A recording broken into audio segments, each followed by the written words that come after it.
한 주간 잘 보내셨습니까? 그리스도 안에 우리는 있습니다. 그리스도 안에 있기 때문에 우리는 세상을 따라가는 것이 아닙니다. 성령의 역사를 따라갑니다. 성령께서 원하시는 삶을 살아갑니다. 이런 유혹, 저런 유혹 옵니다. 괜찮습니다. 고백합시다. 그 유혹 올 때마다 주는 그리스도시요 살아계신 하나님의 아들이십니다. 무슨 말입니까? 주님은 이 문제를 해결하셨고 주님은 이것을 넘게 하실 수 있도록 우리에게 힘을 주시는 분이십니다. 라는 고백입니다. 그 축복을 누린 여러분 되시기를 주 예수 그리스도 이름으로 축원드립니다. 자, 고린도전서 15장 35절부터 41절을 봅니다. 이 고린도전서 15장은 부활장이라고 해서 부활에 대한 이야기를 하고 있는데 그 내용이 참 깁니다. 그러다 보니까 한 주 만에 다 끝내기가 쉽지는 않습니다. 그래서 이 부활장을 다음 주에도 계속 볼 건데요. 오늘 보고자 하는 것은 35절부터 41절인데 원래는 35절부터 49절까지가 이렇게 한 단락으로 보시면 됩니다. 이걸 제가 두 문단으로 나눠 볼 건데 35절에 보면 부활이 없다라고 생각하는 사람들의 그런 어떤 나름대로 좀 그 질문이 있습니다. 부활이 있다고 생각하는 사람들에게 하는 질문들이죠. 야, 부활이 있다면 뭐 어떻게 부활돼? 어떻게 다시 살아나냐 이 말이죠. 어떠한 몸으로 오냐? 이제 이런 것들을 묻게 됩니다. 그러니까 없는 거 아니냐라고 얘기하는 거죠. 바울은 여기에 대해서 대답을 이제 36절부터 시작해서 49절까지 이제 합니다. 식물 파종하는 법, 또 동물의 몸, 또 천체의 다양성들을 사례로 들면서 지금 이야기를 할 겁니다. 부활의 가능성을 이야기하거든요. 두 번에 걸쳐서 한다고 했으니까 오늘 35절부터 41절까지 오늘 볼 것이고요. 42절부터 49절까지는 다음 주 월요일에 이제 보도록 하겠습니다. 35절 제가 보겠습니다. 누가 묻기를 죽은 자들이 어떻게 다시 살아나며 어떠한 몸으로 오느냐 하리니. 자, 이성을 가진 사람이라면 부활을 쉽게 받아들일 수가 없습니다. 왜? 한 번도 보지 못했으니까. 과학적으로 증명이 되지 않잖아요. 사람들은 증명되는 걸 믿으려고 한단 말입니다. 그러니까 부활이 어떻게 되냐? 어떤 몸으로 되어지냐라는 궁금증이 당연히 생기겠죠. 그럼 증명해봐라, 보여봐라. 근데 뭐 보일 수가 없어요. 이것은 소망입니다. 보이는 걸 소망하지 않거든요. 보이지 않는 걸 소망한다는 겁니다. 자, 36절 보겠습니다. 어리석은 자여 내가 뿌리는 씨가 죽지 않으면 살아나지 못하겠고. 사실은 이게 38절까지 봐야 되는데 좀 나눠서 봅니다. 자, 이 사도행전 17장 31절 32절에 보면 바울이 그 2차 전도 때 헬라 철학의 본거지인 아테네죠. 아테네에 가서 죽은 자의 몸의 부활을 이렇게 주장하게 됩니다. 그때 에피쿠루스 학파하고 스토아 학파 철학자들의 어떤 그 반응이 뭐냐면 아주 무시하는 심한 조롱을 하는 것들을 다 받게 돼요. 그렇지만 바울은요, 죽은 자의 몸의 부활을 종말에 이루어질 필연적인 사실이라고 믿었습니다. 또 자신이 전한 복음의 핵심이라고 믿었다는 겁니다. 그래서 이 바울 사상인데요. 이거는 바울의 사상만 아니라 유대 랍비들의 사상과도 같다는 겁니다. 유대 랍비들은요, 하나님께서 인간을 영과 몸의 통일체로 만드셨으나 인간이 죽음에 처할 때에 영은 하나님께로 돌아가고 육은 땅의 먼지로 돌아간다고 생각했으며, 이게 전도서 12장 7절에 나오거든요. 마지막 종국적에는요, 부활의 때에 땅의 먼지로 돌아간 것이 다시 모여 살아있을 때와 같은 몸으로 부활하게 될 것이라고 주장했다는 것입니다. 그래서 몸의 부활에 대한 것이 예수님, 그러니까 그 그리스도가 부활하시기 전부터 있어 왔던 신앙이고 사상이라는 거죠. 이게 중요한 거란 거거든요. 그래서 바울은 이런 부분을 이게 언급하면서 부활은 단순히 생전의 몸을 회복하는 것이 아니고 새로운 영광스러운 몸을 덧입는 것까지 이제 설명을 하게 되는 겁니다. 그래서 오늘 나오잖아요. 씨가 죽지 않으면 살아나지 못하겠고 라고 합니다. 이거는 죽음이 있기 때문에 그 죽음을 넘어서는 진정한 부활이 있다라는 하나의 예증입니다.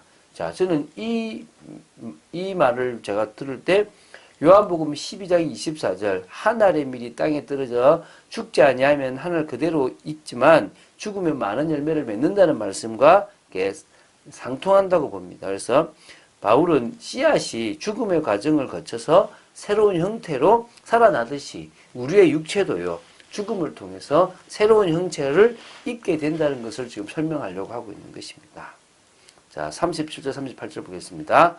또 내가 뿌리는 것은 장래의 형체를 뿌리는 것이 아니요 다만 밀이나 다른 것의 알맹이 뿐이로되 하나님이 그 뜻대로 그에게 형체를 주시되 각 종자에게 그 형체를 주시느니라. 자, 향후 그리스도의 재림시에 입게 될 부활의 몸은 지금 우리가 입고 있는 몸과는 다르다는 것을 설명. 그래서 예수님이 부활한 모습을 못 알아본 제자들이 많다는 것입니다. 왜? 다른 부활의 몸을 입었으니까. 이제 이를 설명하기 위해서 바울은 너무나도 당연한 자연의 이치를 예로 드는 거죠. 즉, 씨를 뿌릴 때 뿌려지는 것은 단지 씨 알갱이 뿐이지만 그 씨가 썩고 다시 살아 성장한 후의 형태로 또 나오는 것은 다르다는 것입니다. 그러니까 다시 말하면 뿌려진 씨와 거기서 자라는 식물은 전혀 다른 모습을 하고 있다는 것인 거죠.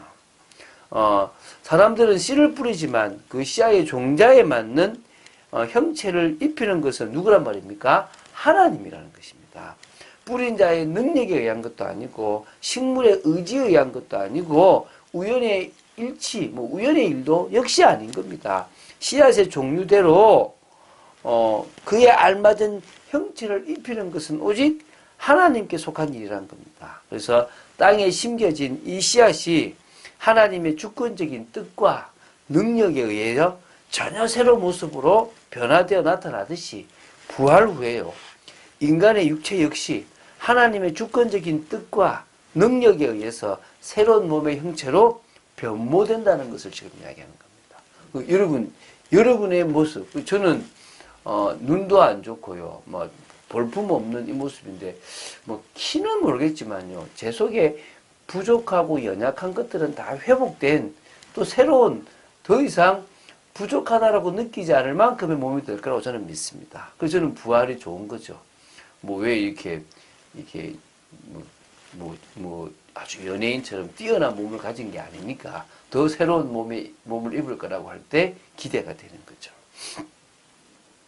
육체는 다 같은 육체가 아니니 하나는 사람의 육체요, 하나는 짐승의 육체요, 하나는 새의 육체요, 하나는 물고기의 육체라. 자, 이 바울은요, 자, 지금 39절에서 사람, 짐승, 새, 물고기 이런 동물의 이 육체도 각각 다른 형체를 가지고 있다라는 것을 예로 들고 있습니다. 그러면 우리가 앞으로 있게 될 부활의 몸, 그걸 부활체라고 하는데 그 부활체의 근본적 변화도 분명히 있을 거라는 것입니다. 그래서 이 세상에 존재하는 모든 생물의 형체가 같지 않고 다양한 것은 하나님의 주권적인 디자인에서 비롯된 것입니다. 이것은 그리스도의 재림으로 말미암아 이루어질 죽은 자의 몸의 부활에도 똑같이 적용된다. 그래서 하나님이 디자인해놨고 하나님께서 해놓을 거라 이 말입니다. 그걸 지금 다시 설명하는 거죠. 하늘에 속한 형체도 있고 땅에 속한 형체도 있으나 하늘에 속한 것의 영광이 따로 있고 땅에 속한 것의 영광이 따로 있으니 해의 영광이 다르고 달의 영광이 다르며 별의 영광도 다른데 별과 별의 영광이 다르도다. 자, 이건 질적인 차이를 설명하려고 하는 게 아니고요. 개체의 다양성에 대한 진술을 하려고 하고 있는 것입니다. 다 다른 겁니다. 그래서 지금 이 몸과 앞으로 있게 될 몸도 다른 겁니다. 그래서 42절부터 49절에는요. 썩어질 것으로 심고 썩지 않을 것으로 되어질 거 막 이렇게 몸의 부활에 대한 우리가 전혀 생각지도 못하는 부분들을 이제 설명합니다. 우리는 그걸 통하여 부활에 대해서 조금 더 구체적으로 알게 될 것이고 또 소망하게 되는 축복이 있을 줄로 믿습니다. 한 주간 예배 성공했습니까? 하나님이 주시는 은혜 속에 있는 여러분 되시기 바랍니다. 예배 성공은 인생 성공입니다. 오늘도 예배의 은혜를 받으시기 바라고 내일 역시 주일 예배 성공하시기 바랍니다. 육신을 가진 인간이 영이신 하나님을 만나러 갈 때는 우리가 아무리 뛰어나도 할 수 없습니다. 성령의 역사가 절대적입니다. 근데 그 성령의 역사는 내 자신을 내려놓아야 됩니다. 내가 강하게 붙잡아지면 성령이 역사하지 않습니다. 그리고 정말 온 몸과 온 마음과 온 뜻을 다하여 하나님을 사랑할 때, 또 그 성령에서 갈망할 때 역사가 일어납니다. 그리고 또 우리는 그 역사를 위해서 뭘 붙잡습니까? 진리이신 예수 그리스도를 붙잡습니다.